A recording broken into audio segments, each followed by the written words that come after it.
Obrigada, Sr. Presidente. Na sua pessoa, cumprimento todos os presentes e os que assistem à distância e deixava também aqui uma saudação muito especial ao Sr. Presidente Torres de Mondego e a todo o seu Executivo.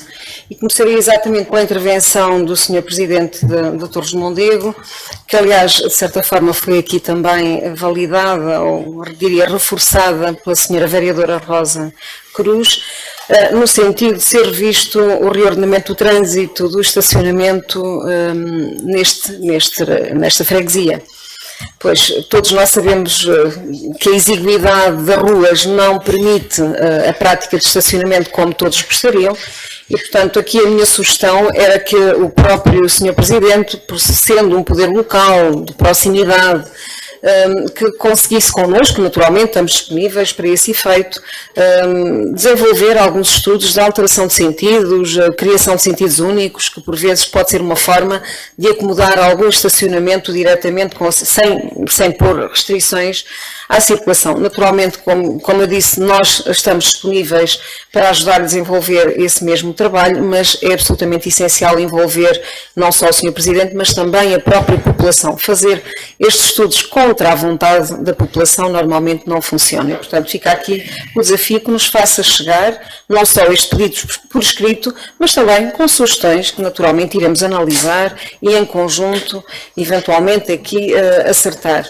Em relação à estrada dos militares, eu desconhecia que também havia uma estrada dos militares do lado de Torres de Mondego, mas como sabem, ainda na última reunião de Câmara veio a terceira, portanto trouxemos exatamente a esta reunião de Câmara para declarar o interesse público e com isso poder desanexar parte dos terrenos classificados como REN e portanto estamos igualmente disponíveis para, desconhecia, tenho que admitir, enfim, há muitos, é impossível conhecer toda a rede, que neste caso não é uma rede rodoviária, é uma rede de caminhos e que é muito, diria, muito rica, muito capilar e que se desenvolve em todo o Conselho, portanto é impossível conhecer, mas naturalmente pode ser visto e principalmente se isso traz uma melhoria da acessibilidade, à semelhança do que fizemos com Ceira, também poderemos fazê-lo com Torres do Mondego. Estamos cá exatamente para trabalhar e para colaborar com os senhores Presidentes de Junta. Relativamente às derrocadas, isto é um problema muito sério, que infelizmente não é só Torres de Mondego, é característico de qualquer território com mais acidentados, com territórios acidentados.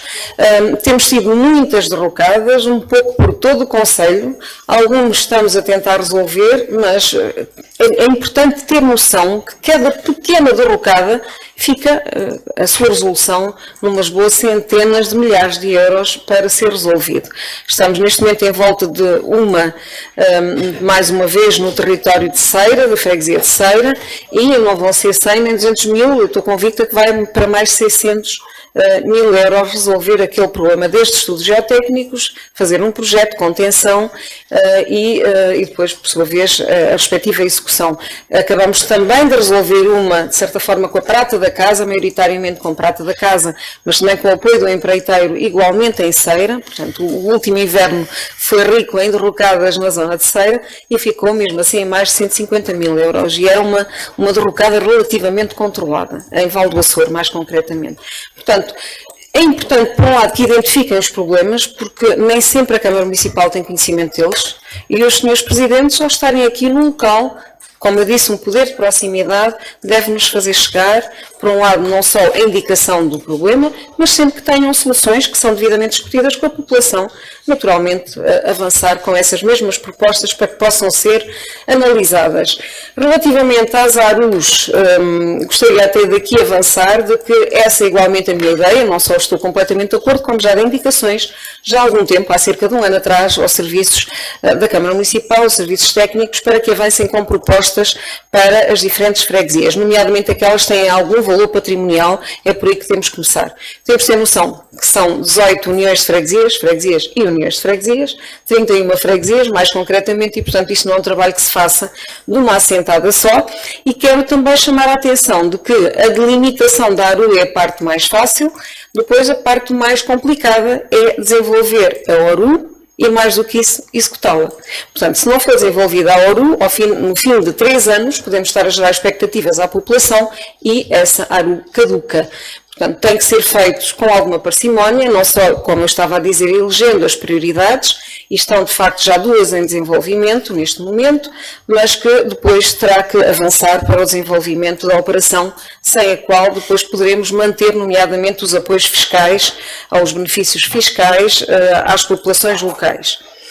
Em relação à praia fluvial, eu já tinha falado na última reunião, efetivamente houve uma derrocada, mais uma, que foi em grande parte, eu diria aliás, nem em grande parte, totalmente originada pela alteração dos escoamentos com a ruptura do açude que ocorreu junto à praia de Palheiros e Zorro, que está a ser corrigida pela APA, é uma responsabilidade integral da APA e que, depois de algumas conversações, a própria APA assumiu. Eu já tinha avançado que não será a tempo desta época balnear, não há hipótese de lançar um concurso e uma execução de obra estão em cima do acontecimento, portanto temos esse problema, mas será corrigido, espero eu, atempadamente, da próxima época balnear. O Sr.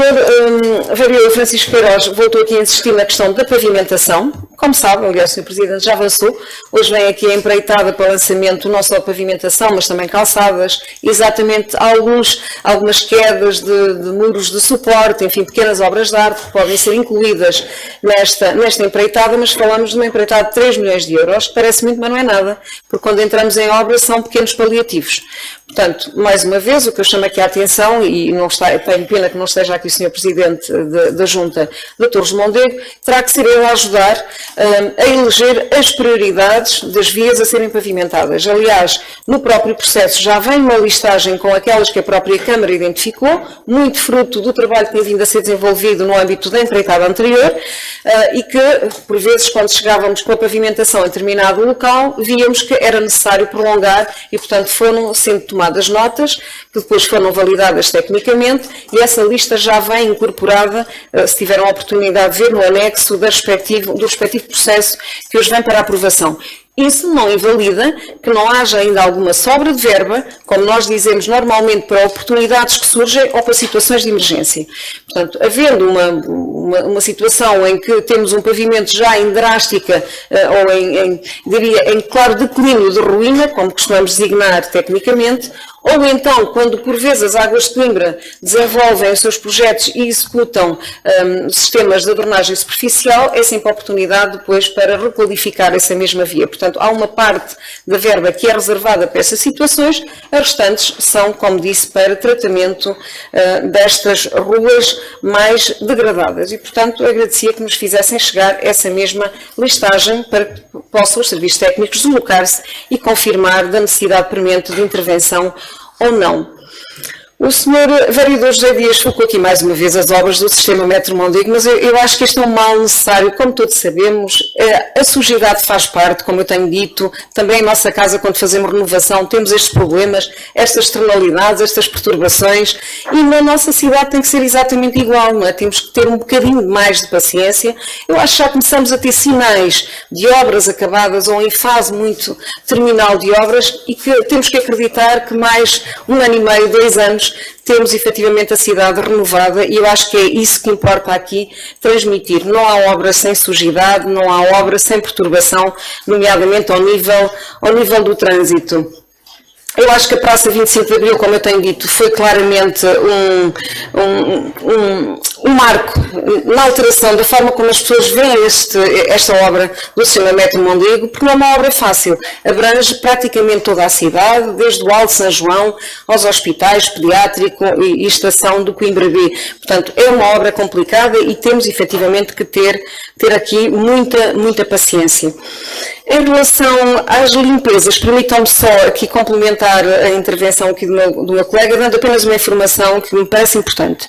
No site da Câmara Municipal, no site oficial da Câmara Municipal, se fizerem pesquisa SIG Municipal, vão ver que tem lá um SIG para limpezas urbanas. Portanto, se clicarem nesse mesmo SIG, vão ter lá a classificação de cada uma das vias, em que é atribuída a responsabilidade a cada uma das entidades envolvidas, seja a Junta de Freguesia, seja a Câmara Municipal, seja a SUMA, seja a PPDC. Portanto, qualquer uma destas entidades está devidamente identificada e, portanto, isto é sempre uma ajuda para que as pessoas possam reclamar diretamente da entidade que está responsável pela limpeza daquela rua em particular.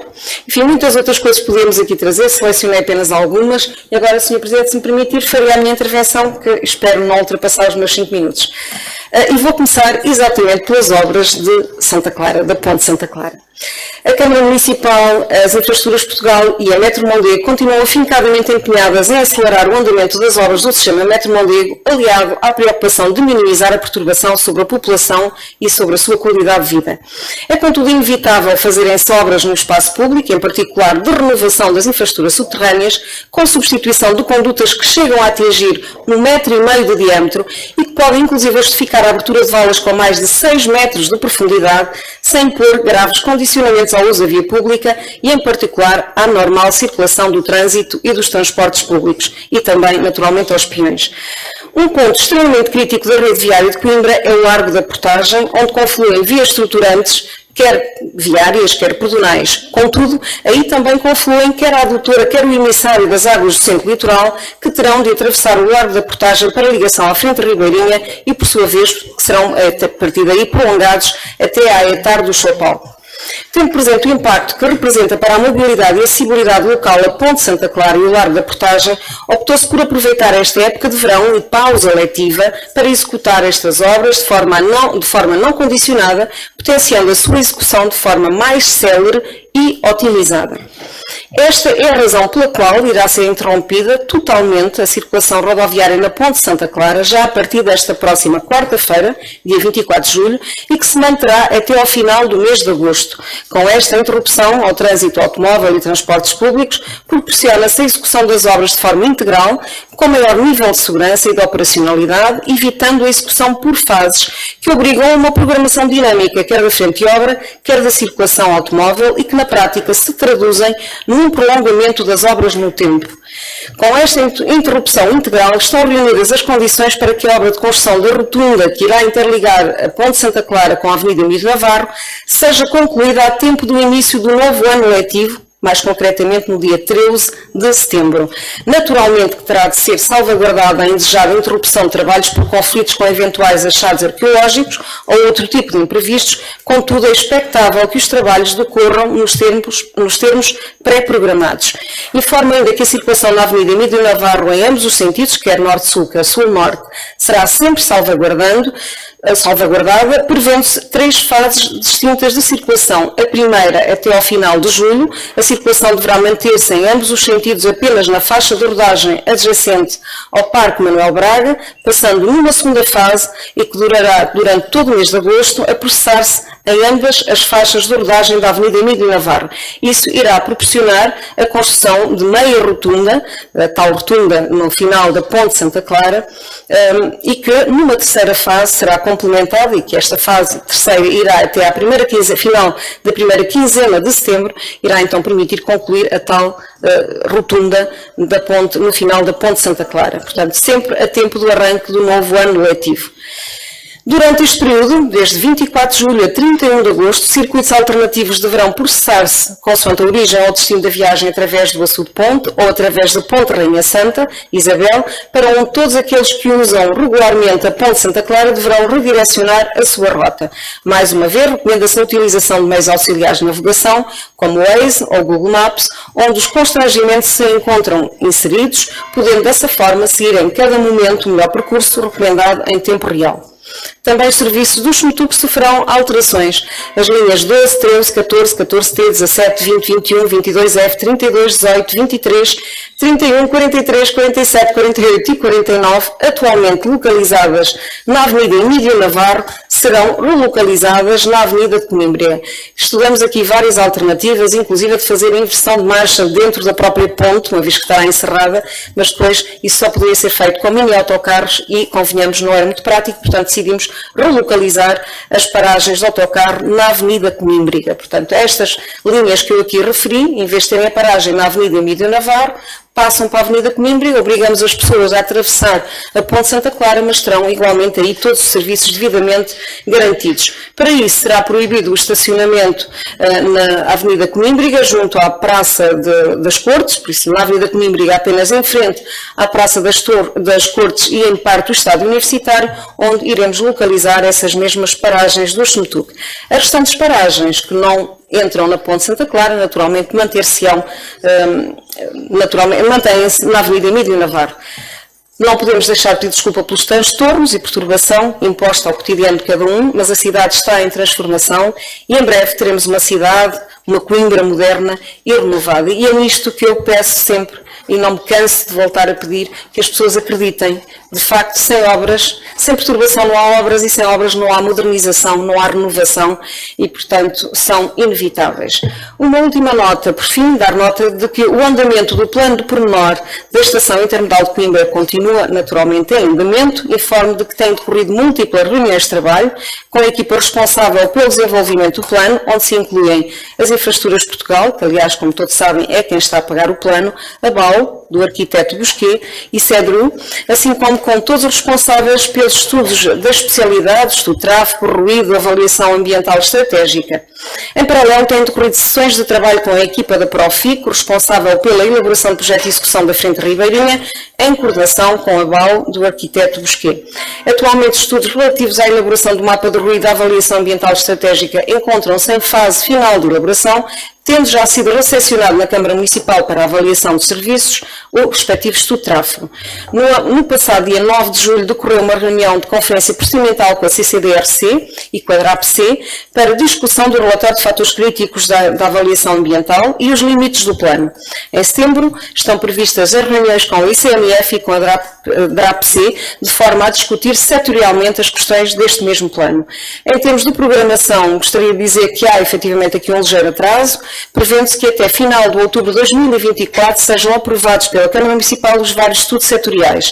Até ao final de 2024 deverão ser apresentados e aprovadas as restantes peças procedimentais, como o regulamento, programa de execução e modelo de compensação.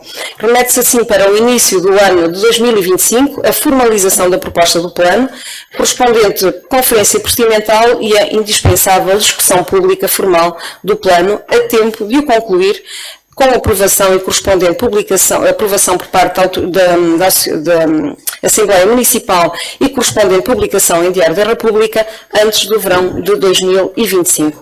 Até lá, informo de que decorrerão mais 2 momentos informais de discussão pública que não são obrigatórios, mas que fazemos questão que ocorram. Um deles integrado, já em setembro, integrado na Semana Europeia da Mobilidade, e o outro em novembro e que deverá contar com a presença do Sr. Arquiteto Bosquet. Este é um processo complexo e burocraticamente exigente, mas com o apoio das diferentes entidades envolvidas e às quais não posso deixar aqui um profundo agradecimento pela colaboração e empenho, levaremos a bom porto a tempo da implementação do projeto de alta velocidade. Obrigada, Sr. Presidente.